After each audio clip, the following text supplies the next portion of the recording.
Welcome back. Well, it's time now to bring it down to stocks and tell you about the top 10 stock list to watch out for today. And our team is standing by with that list. So, guys, we have lots to cover. But, Sonia, let's start with M&M. You know, we had the time and fortune to sit with the top management. I guess they're sounding very bullish across their businesses. They are sounding very bullish across businesses. So, we're going with green on the stock this morning. Let me just put the key takeaways right on board. They had an investor meeting as well, an investor day. And if you look at the stock too, the stock is up almost 17% in the last 1 month. Now, they have pretty much reiterated what their stance was in the past. They said that they will capitalize on market leadership in both the farm and the auto segment. They're looking to unlock full potential in their IT and financial services space. They're looking to deliver high growth in some of their new ventures as well. And if you look at the core auto business as well, the SUV segment has grown by leaps and bounds. The market share has risen from 15% in FY21 to about 18% in FY24. They have showcased 3 new electric SUVs and they plan to launch 13 new SUVs and 3 facelifts over 2024 to 2030. So they are very, very bullish on this entire space. Now, brokerages are bullish as well. Jefferies has raised their target price on the stock to 35.10 from 29.10 earlier. And that's a big upside to the current market price on M&M. So I'm guessing the stock will be in the green today. Jefferies expects the auto volumes to rise at a 14% compounded growth rate over FY24 to 27, led by an 18% compounded growth rate for the SUV segment. And you folks had a chat with the management, so we're looking forward to hear that as well. Well, that's right. We have that exclusive conversation with the top management of Mahindra and Mahindra from their Investor Day at 9:30 a.m. later today. So stay tuned to that. Okay, all right. But Sonia, you're tracking a couple of more stocks, including Yes. Airtel as well as IndiGo. So 2 stocks that I'm looking at this morning. One is Bharti Airtel. There's some positive news flow there. The company has actually prepaid about 7,900 crores to the Telecom department. This is to clear some of their deferred liabilities for the spectrum that was acquired way back in 2012 and 2015. So this prepayment of spectrum liabilities is, high amount, almost 7,900 crores. And that's something that the street may take positively too. The other stock I'm looking at is IndiGo Aviation. Now, that one has been in the green for the last many days and weeks. The company continues to gain market share because of 2 reasons. One, huge improvement in domestic air travel growth and a capacity crunch because of certain problems that other airlines have faced like Vistara, etc. So if you look at the market share in the month of May, IndiGo's market share has gone up to 61.6%. That's a 1% rise in the month of May. Continues to be the market leader. The second player is Air India with a market share of 13.7%. So it's almost like a monopoly that IndiGo has at the moment. And that's why the stock has been gaining so much ground. It also added 5 lakh passengers month on month. So it carried about 85 lakh passengers. That's a 5 lakh up move compared to last month. So that's another positive. And IndiGo will receive a compensation from Pratt & Whitney for the grounded aircraft issue. So that's another positive. So I'm going with green on that stock today. Okay, fair enough. So we'll watch out for Interglobe Aviation.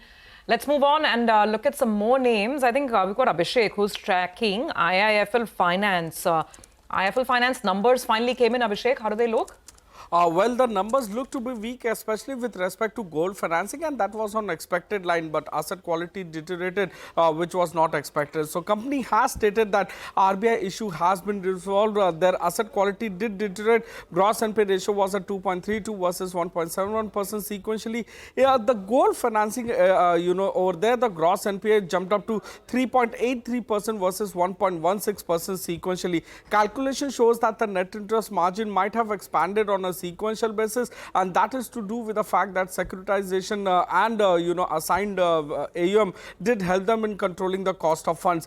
Disbursements are down 15.5% YOY and about 1.8% sequentially. AUM growth is strong at 22% YOY and about 2% sequentially. In this, the gold AUM has declined almost by 5.5% sequentially. The NI growth is at 28.5% YOY and about 2.5% sequentially. They have an exceptional gain of about 200 crore, which has helped them to report a PAT of 430 odd crores, which is down 5.9% YOY and about 21% sequentially. Back to you.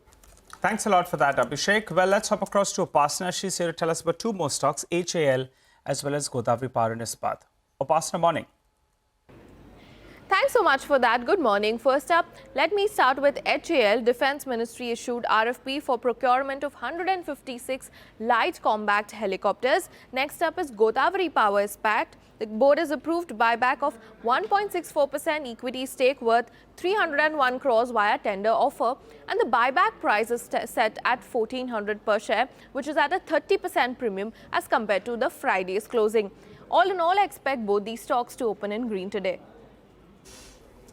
Okay, very helpful there. Thanks a lot. Let's hop across to Sonal now. She's going to tell us about some stocks that are in the news this morning. Sonal, good morning. Good morning, Sonia. Let me start with Biocon because the US FDA has concluded good manufacturing practice inspection at their API site, which is located in Visakhapatnam. 3 observations were cited. The company says they are addressing the same and they will reply to the US FDA soon. Jubilant Pharmova, 2 news pieces here. First, the subsidiary has announced an investment of $50 million to expand their pet radio pharmacy network. With this particular investment, they will be putting up 6 radio pharmacies in the US in different regions, and this could be operational by FY28. Additionally, one of the subsidiaries, they have prepaid a loan amounting to $75 million or around 626 crore rupees. So going with green on this stock. BLS E-Services, we spoke to the management on Friday itself and they did indicate they could go ahead for some acquisition, and now they've acquired 55% controlling stake in RD Fidelis Solutions Private Limited, which is one of the largest players in India for distribution and processing of loans. The enterprise value here is 71 crore rupees. It is an all-cash deal and the acquisition would be completed by Q2 of FY25. For Sterlite Tech, the European Commission Directorate General for Trade has levied provisional anti-dumping duty on optical cable fire cables from India. The duties range between 8.7 to 11.4%, and this could be negative for the company. Okay, absolutely. We'll watch out for all of those stocks. Sonal, thank you for that. Let's recap the list of top stocks to look at today then. The ones that have positive news flow around them are M&M, Bharti Airtel, Interglobe Aviation, Hindustan Aeronautics, Godawari Power and Ispat, Jubilant Pharmova and BLS E-Services. Stocks with negative news flow around them are IIFL Finance, Biocon and Sterlite Tech. Okay, well, the only concern for the market seems to be the way crude is moving. So let's hop across to Manisha Gupta now. She joins us for a roundup of all the action from the commodity markets overnight. Manisha, hi, good morning. Morning, and thank you for that, Sonia. Well, yes, the crude oil prices now are trading at a 6-week high. We've seen 2% of gains overnight. So the WTI is trading above $80 and the Brent is now trading above $84 a barrel. There are 4 or 5 reasons for the surge in crude. One, the U.S. summer driving season demand is expected to be strong. Second is the U.S. hurricane season also has begun, and this year could be looking at 24 named storms. So the markets do anticipate that the next 3 or 4 months could be important in sense of weather to watch for the crude oil as well. Third is that the OPEC and allies have now reiterated that they will continue to stay with the output quota cuts. And the markets also have seen OPEC and IEA suggest that in the third and the fourth quarter, you could be looking at decline in global inventories. The U.S. oil rigs also have declined for a third straight week. They are now lowest since Jan 2022 and down 64 rigs than where we were last year. In the metal space, though, we have seen some profit-taking continuing. It's a 2-month lows for aluminum and copper right now. The weak China industrial output data for the month of May really seems to be weighing on. Okay, all right, got that. Manisha, thanks very much indeed. Watching out for the rally in crude oil prices for sure. Let's take a break on that note. We'll come back on the other side and we'll have with us Siddharth Khemka of Motilal Oswal Financial Services. We'll look at some fundamental stock cues as well.